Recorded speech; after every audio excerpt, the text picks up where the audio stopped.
This is your first time in Germany, I heard. Yeah, first time in Germany. So far, so good. Well, I just got in last night, and I don't have near enough time here. I'm leaving tomorrow morning, so I wish I had more time to, hang out and see the sights and get to know the place a little better. But so far, so good. We went out last night and had a dinner and had some beers, and now we're about to play a show for a lot of Germans. So get a little bit of an experience here. Yeah. So you're in the country scene for a while.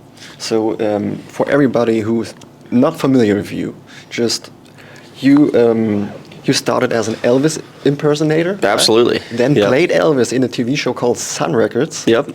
That must have been a crazy experience, right? It was. I mean, it was something I picked up when I was, little. I discovered who Elvis was and was just enthralled. I saw him and thought, what is this? And I'd never seen anybody entertain, even watching, and all I had was clips. I was born 20 years after Elvis died, so it's like I never got a chance to see him, but even just watching clips of him as a kid, I would watch him and go, wow, this guy's really an entertainer. I want to do that. That's what I want to do. I want to be an entertainer. And then to go on, did for a number of years, was an Elvis impersonator and kind of through my middle school, high school age, and would travel and go to Elvis festivals, and then eventually, found out about an open call audition for a show called Sun Records. Found out about it on Facebook. So me and my mom drove up and did the audition, and 2 weeks later, I got the call that I had the part, and I left high school to go work on that show, and it really changed my life. It introduced me to a lot of great people, and after that, I decided that. I wanted to make a name for myself and start my own career. And, went to Nashville and started doing it. So, do you still remember the first day in Nashville? Oh, my first day in Nashville. So the first time I came to Nashville wasn't when I moved there. I mean, I came when we were filming Sun Records. Some of the cast, we were all friends in that show. We were truly all the cast. We would hang out, and we decided one weekend that we were going to go to Nashville and just go rent a house and hang out. And so we went out there, and I can remember because when you're driving in from Memphis, from the west side of Nashville, you're on Interstate 40 there, and when you're coming up, you kind of at a certain point, a few miles away from Nashville, you come kind of over this hill, and there's a skyline. And I can still remember coming in and seeing that skyline for the first time. And I'm kind of reminded of it every time. I live on that side of town now and get to see that every day. And I kind of think back to that first moment when I saw the skyline. For some reason, that just always stuck with me. Just that kind of moment. After that show, you got into America's Got Talent was last year? It would have been 2022. 2022. I was on a show called Fantasy League last year. This past year, AGT Fantasy was a spinoff of theirs. But 2022, and then released my debut record right off the heels of that in September of 2022. So, and you also were at American Idol. Yep. You dropped out. I did. So this feels like you really wanted to know again if you can make a casting show, right? Or was it like you wanted to prove yourself, or? Well, a little bit. The story with American Idol, it was shortly after Sun Records, and I, wanted to start getting into my own music, and I was kind of approached by some producers of the show, and asked me if I wanted to audition. And I thought, okay, I'll audition. Did the audition for American Idol, and this is in 2017, somewhere around there, and did the audition, made it through, got the ticket to Hollywood. Right, they liked my audition, and between the period of it was probably November then, and then between the period of that audition and then going to Hollywood, the Hollywood rounds, to Hollywood, it would have been about January, February. And somewhere in there, I'm spending time back home, and I'm thinking, I really haven't done any work writing songs, playing my own gigs, being in the studio, being on a stage for that, being on a stage singing my own songs or singing, my own versions of songs, I hadn't done hardly any of that work, and I thought, why would I throw myself up on this giant stage if I'm not ready yet? It's not fair to me. It's not fair to anybody else, if I go up there and tank. And I thought, you know what, I need to go do the work. I don't know who I am as an artist yet. I haven't written anything to speak of. And I gotta do this right and go to Nashville and just start working. And that's what I did. I dropped out of the competition.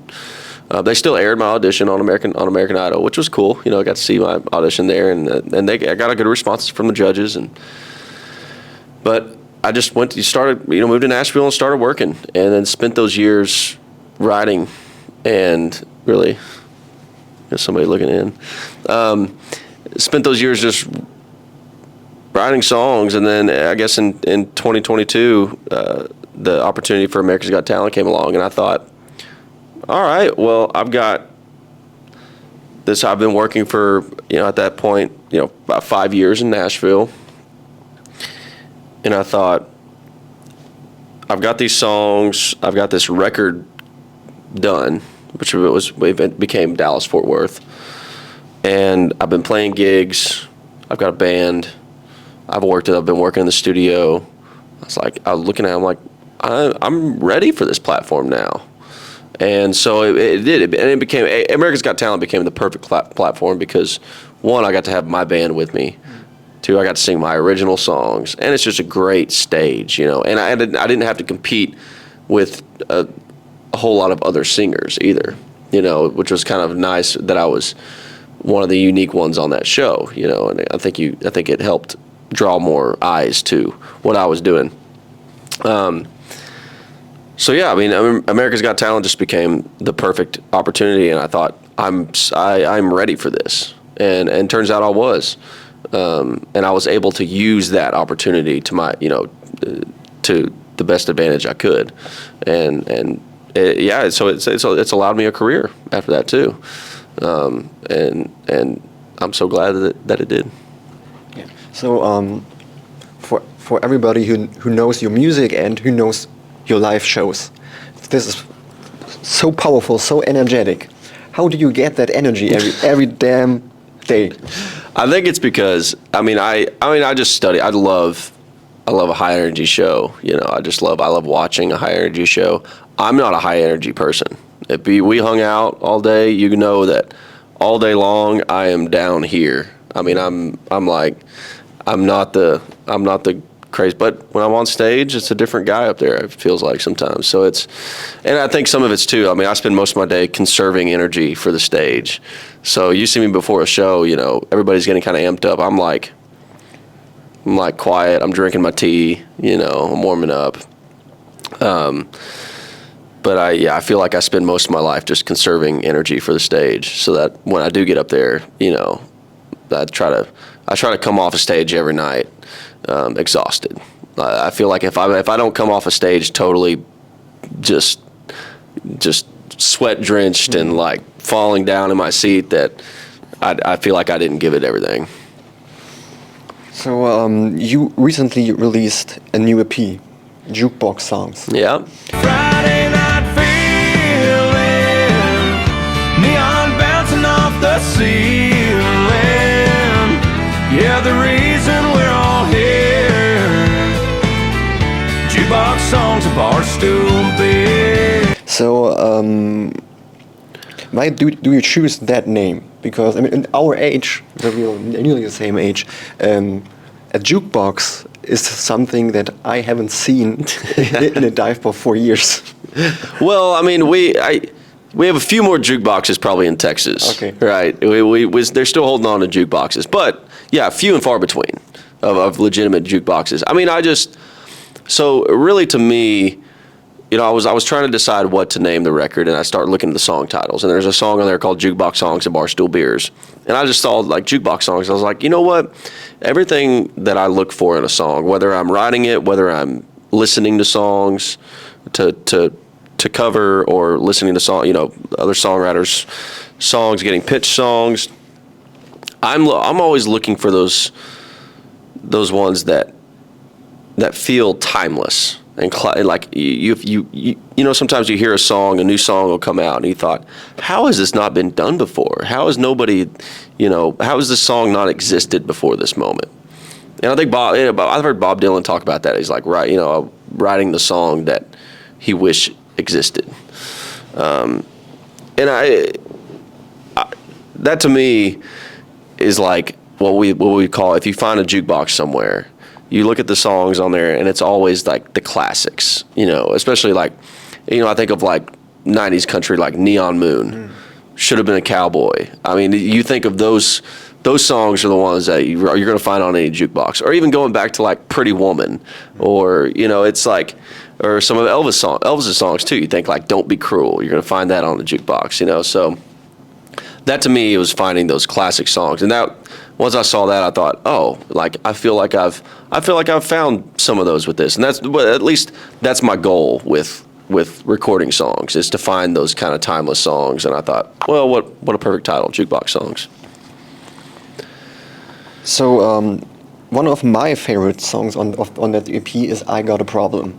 I'm a gambler, I was going nowhere. You wrecked my plan, girl. I got a problem, but what a damn good problem to have. So when you are in a situation where you are confronted with a problem, so are you more like the louder or the quieter guy? I'm usually pretty quiet, and you know, I'm like the silent killer, right? I'm just trying to figure out how to solve it with as little issues as possible. So I'm usually the quiet guy. So is this song going to radio, or? Well, we'll see. Yeah. I hope so. There's plans to go to radio. I'm hoping. It looks like right now, it looks like that song's going to be the one to do it. Yeah, I've been playing it live for a while now, and it's been pretty cool to see everybody singing it back to me. So it's one that most people are gravitating towards. So I think that's probably going to be the one. So the song you did where I discovered you sounds like something I do. Yeah. So then we already talked about that you were Elvis impersonator, that you were at Sun Records, that you were on American Idol, that you were at Got Talent. So is there something you can't do? There's a lot of things I can't do. Yeah, there's plenty of stuff that I can't do. But at the same time, I spend most of my time just being the yes man. You know, if an opportunity comes along, I like doing things that scare me, right? When I start to think about a situation that I'm thinking and I get scared of, I'm like, you know what? I'm like, why am I scared about this? Am I really truly scared, or does it just mean that it's a big opportunity and I don't want to mess it up? And it's been that way with most things. With Sun Records, you know, I felt scared, but I did it anyways. AGT, it's like you go to live shows, it's scary, but get up there and do it. So, yeah, I mean, I just try to roll with the punches as much as possible. So thank you very much for your time. Thank you.